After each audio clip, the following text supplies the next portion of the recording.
कि भाई को भाई अनख आलस हो नाम जपत मंगल दिशि दशो। चाहे भाव से गाओ चाहे को भाव से गाओ, चाहे बेटे के रूप में पुकारो, भगवान का नाम जैसे भी पुकारो वे कल्याण करेगा। भगवान के नाम की ऐसी महिमा है। आगे श्री सूत जी भगवान कहते हैं,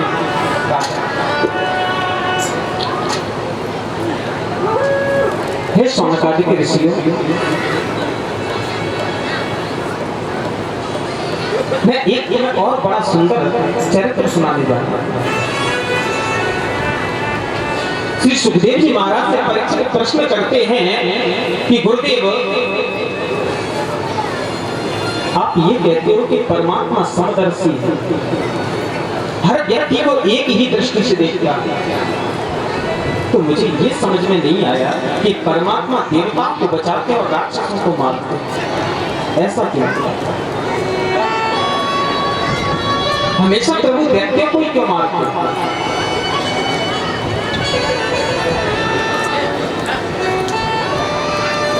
तब श्री सुखदेव जी महाराज कहते हैं, राजन ऐसा नहीं, भगवान कभी किसी को नहीं मारते। द्वादश भागवतों में दो नाम तो ऐसे हैं जो नितांत दैत्य हैं, प्रहलाद और बलि। ये दो नाम और दोनों दैत्य हैं और 12 भागवतों में आते हैं। भगवान के पार्षदों में इनकी गिनती है।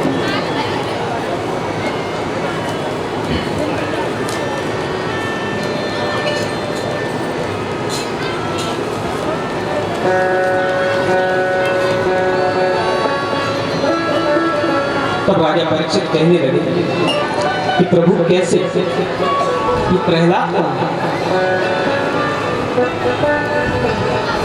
तब श्री सुखदेव जी महाराज प्रहलाद चरित्र की कथा परीक्षित जी को सुनाते हैं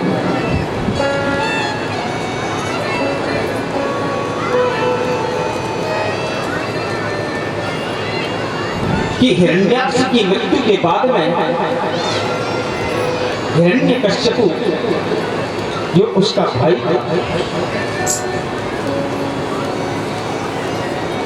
उसको इतना क्रोध आया, उसने देवलोक पर स्वर्ग पर आक्रमण कर दिया।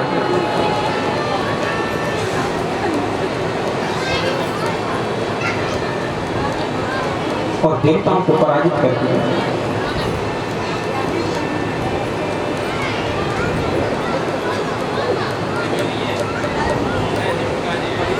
देवताओं को पराजय करने के बाद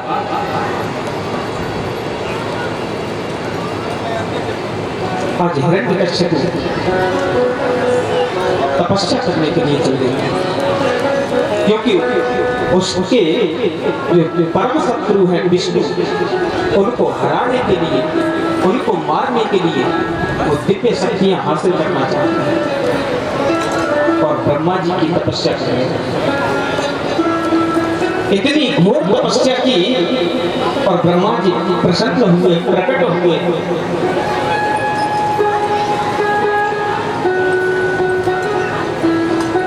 और आकर के उसके सामने उपस्थित होकर के कहने लगे कि वत्स वरदान मांगो। तब हिरण्यकश्यपु ने ब्रह्मा जी से वरदान मांगा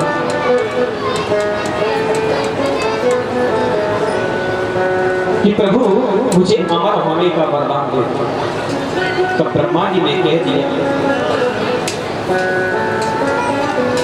कि राजन, इस संसार में जिसका जन्म हुआ है उसकी मृत्यु जरूर होगी।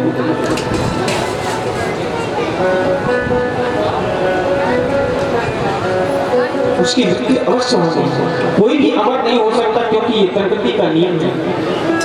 तो हिरण्यकश्यपु ने कहा कि जो मैं वरदान चाहता वो वरदान आप दो। बोले वो दे सकते। बोले कि वर्ष में जो 12 महीने होते हैं उन 12 महीनों में मेरी कभी मृत्यु ना हो।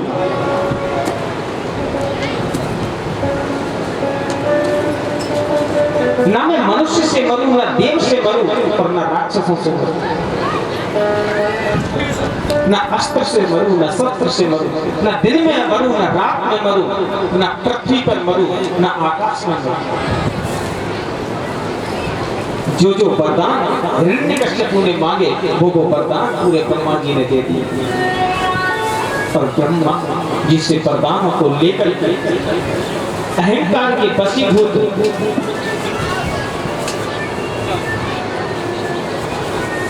दिग्विजय के लिए चल दिया। इधर कयाधु को इंद्र हरण करके ले गया। उस समय कयाधु गर्भ से थी, उसके पेट में प्रहलाद पल रहा था और नारद जी के आश्रम में छोड़ दिया। भाई थोड़ा टाइम लगेगा, अभी से बातचीत करने लगोगे ठीक नहीं। आज कथा 6:30 बजे तक जा सकती है। वैसे मैं जल्दी जल्दी करने की कोशिश करूंगा क्योंकि प्रहलाद तक तो पूरा करना है। वैसे तो कोई बात नहीं, छोटी सी कथा है। एक राम एक रामन्ना एक छत्री का बामन्ना बाने बाकी सिया चुराई बाने बाकी लंका जराई बात का सुना बात ना तुलसी लिखा पोतलना। कहने को 2 मिनट में हो जाएगा लेकिन समझ में कुछ नहीं आएगा।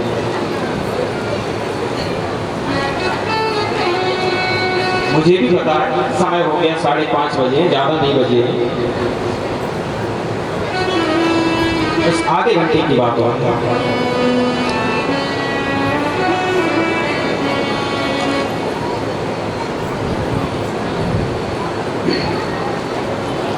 नारद जी के आश्रम में कयाधु है और वहां पर भक्त प्रहलाद का जन्म हुआ।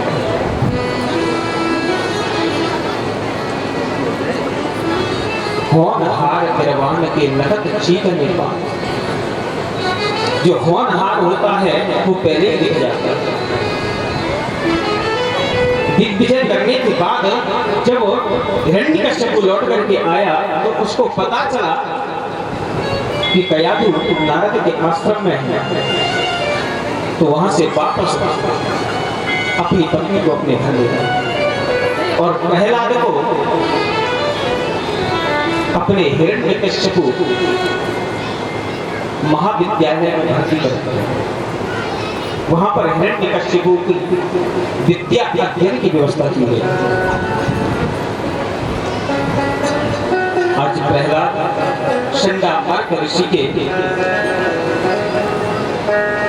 आश्रम में विद्या अध्ययन कर रहे हैं।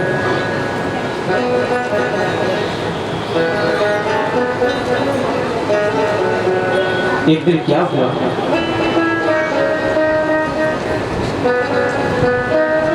हिरण्यकश्यप ने सोचा कि चलो अपने पुत्र प्रहलाद से मिलकर के आए।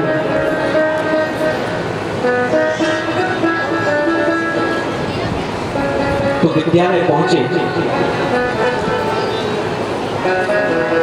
एकदा सुरलाट पुत्र अंकमारोप्य पांडव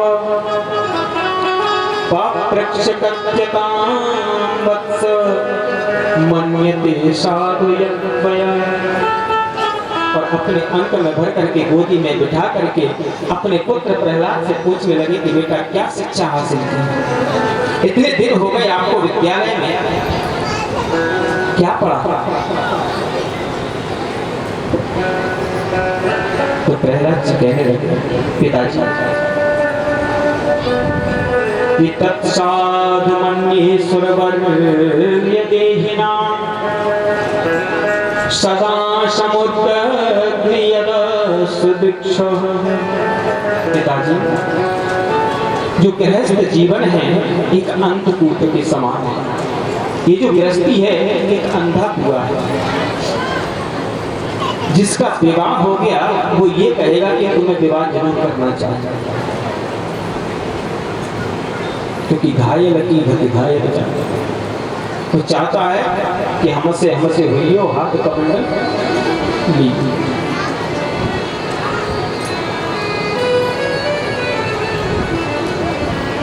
ये जो गृहस्थी है ये अंधकूप है और इसमें सब करना चाहते हैं, सब चाहते हैं और सबको पता भी कि अंधकूप है। लेकिन सब चाहते हैं गृहस्थी में करना।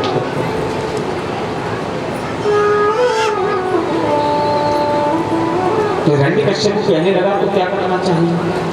बोले इस गृहस्थी के चक्कर को छोड़ करके भगवान का भजन करना चाहिए। जैसे ये वचन हिरण्यकश्यप ने सुने, आग बबूला हो गया। शंडा अमर ऋषि को बुलाया और कहा कि कैसी शिक्षा देते हो, ये भगवान के भजन की बात करता है। शंडा अमर जी कांप गए, बोले महाराज हमने नहीं सिखाया, इसको दोबारा ले जाओ और सुंदर शिक्षा देना। कई वर्ष व्यतीत हुए। कुछ दिनों के बाद जब हिरण्यकश्यप फिर पहुंचा और जाकर के अपने पुत्र को आंख में भर करके कहा कि बेटा बताओ अब तुमने क्या सीखा। तब प्रहलाद जी कहते हैं कि पिताजी हमने 9 नई बातें सीखी। हिरण्यकश्यप बड़ा प्रसन्न हुआ कि मेरे बेटे ने 9 नई बातें सीखी। तो बोले बेटा सुनाओ। तो प्रहलाद जी ने आज अपने पिता को नवदा भक्ति का वो उपदेश सुनाया जिसे सुन करके आज प्रहलाद जी हिरण्यकश्यप को नवदा भक्ति का उपदेश दे रहे हैं कि पिताजी संसार में कहीं कुछ नहीं है, अगर सत्य है तो प्रथम भगति संतन कर पिताजी जो पहली भक्ति है वो है संतों का संग। तो आइए हम और आप सब मिल करके इस नवदा भक्ति का पाठ करें।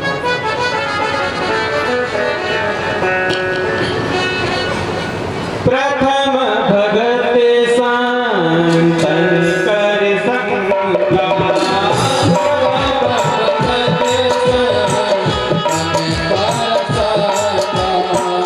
प्रथम भगते संतन